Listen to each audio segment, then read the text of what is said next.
చూడండి, ఇక్కడ ఒక విషయం నేనేం జెప్తానంటే, రియల్ ఎస్టేట్ ప్రాపర్టీలో ఇన్వెస్ట్‌మెంట్ చేయడం చాలా సులభం. అంటే డబ్బులుంటే. అంటే ఆ సంపాదన అనేది మీ దగ్గరుంటే, ఆ డబ్బులు రియల్ ఎస్టేట్‌లో మీరు ఇన్వెస్ట్‌మెంట్ చేయడం చాలా సులభం. కానీ రియల్ ఎస్టేట్‌లో ఎక్కడ ఇన్వెస్ట్‌మెంట్ చేయాలనేది ఒక ప్రశ్న. ఈ ప్రశ్నకి జవాబు కావాలంటే, మీరు నాతో ఫ్రీగా కొలాబరేషన్ అవ్వాలి. పెట్టుబడి పెట్టాలని ఆలోచన మీకు ఉంటే, నాతో ఫ్రీ కొలాబరేషన్ అయ్యి నేను అవకాశం ఇస్తున్నాను. మీకు సరిపోయే అంటే మీకు నచ్చే అంటే మీకు టైలర్డ్ సొల్యూషన్ అనమాట.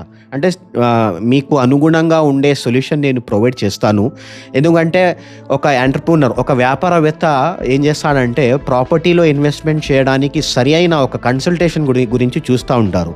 ఆ కన్సల్టేషన్ అనేది ఒక మంచి కొలాబరేషన్ ద్వారా మీరు చేస్తే, నాతో కొలాబరేషన్ అయితే నేను నా బ్రాండ్ ద్వారా, నా ప్లాట్‌ఫామ్ ద్వారా, నా టీమ్ ద్వారా మీకు నేను మంచి అపురూపమైన ఒక మంచి ప్రాపర్టీ గానీ, ఒక మంచి మీకు ఒక ఇన్వెస్ట్‌మెంట్ ఆపర్చునిటీ అనేది నేను ప్రొవైడ్ చేస్తాను. ఆ విధంగా నేను మీకు ఎంటర్‌ప్రెన్యూర్ నుంచి వెల్త్‌ప్రెన్యూర్ చేసే జర్నీ కంప్లీట్‌లీ చూయిస్తాను. Because you have to make money after making money.